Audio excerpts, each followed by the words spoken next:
হিন্দুরা বা বৌদ্ধরা না খেয়ে থাকলে তাকে বলা হয় উপবাস। খ্রিস্টানরা না খেয়ে থাকলে তাকে বলা হয় ফাস্টিং। মুসলমানরা রোজা রাখলে তাকে বলা হয় সিয়াম। বিপ্লবীরা না খেয়ে থাকলে তাকে বলা হয় অনশন। আর মেডিকেল সায়েন্সে উপবাস করলে তাকে বলা হয় অটোফেজি। 2016 সালে নোবেল কমিটি জাপানের ডাক্তার ওশেনারি ওসুমিকে অটোফেজি আবিষ্কারের জন্য পুরস্কার দেন। যাই হোক, অটোফেজি কি চলুন জানা যাক। অটোফেজি শব্দটি একটি গ্রিক শব্দ। অটো অর্থ নিজে নিজে এবং ফেজি অর্থ খাওয়া।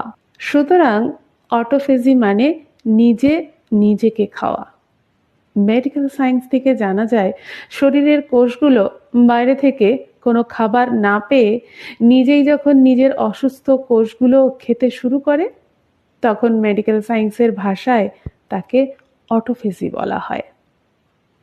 আর একটু সহজভাবে বলি, আমাদের ঘরে যেমন ডাস্টবিন থাকে অথবা আমাদের কম্পিউটারে যেমন রিসাইকেল বিন থাকে, তেমনি আমাদের শরীরের প্রতিটি কোষের মাঝেও একটি করে ডাস্টবিন রয়েছে। সারা বছর শরীরের কোষগুলো খুব ব্যস্ত থাকার কারণে ডাস্টবিন পরিষ্কার করার সময় পায় না। ফলে কোষগুলোতে অনেক আবর্জনা ও ময়লা জমে যায়।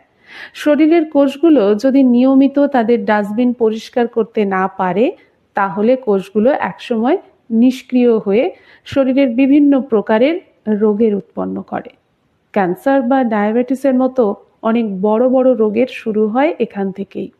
মানুষ যখন খালি পেটে থাকে তখন শরীরের কোষগুলো অনেকটা বেকার হয়ে পড়ে, কিন্তু তারা তো আর অলস হয়ে বসে থাকে না। তাই প্রতিটি কোষ তার ভিতরের আবর্জনা ও ময়লাগুলো পরিষ্কার করতে শুরু করে দেয়। কোষগুলো আমাদের মতো আবর্জনা ফেলার কোনো জায়গা নেই বলে তারা নিজের আবর্জনা নিজেই খেয়ে ফেলে। মেডিকেল সায়েন্সে এই পদ্ধতিকে বলা হয় অটোফেজি। শুধুমাত্র এই জিনিসটা আবিষ্কার করেই জাপানের ওশিনারি ওসুমি 2016 সালে নোবেল পুরস্কার পেয়ে গেলেন। তিনি আবিষ্কার করেন যে 12 থেকে 24 ঘন্টা উপবাস রাখলে মানুষের দেহে অটোফেজি চালু হয়ে যায়। তিনি প্রমাণ করেন যে উপবাস থাকার মাধ্যমে মানুষের নিম্নলিখিত উপকারগুলো হয়। প্রথমত, দেহের সেল পরিষ্কার হয়। নাম্বার 2, ক্যান্সার সেল ধ্বংস হয়। 3, পাকস্থলীর প্রদাহ সেরে যায়। ব্রেনের কার্যকারিতা বাড়ে। শরীরে নিজে নিজেই সেরে যায়। ডায়াবেটিস ভালো হয়। বার্ধক্য রোধ করা যায়। স্থূলতা দূর হয়। দীর্ঘ জীবন লাভ করা যায়।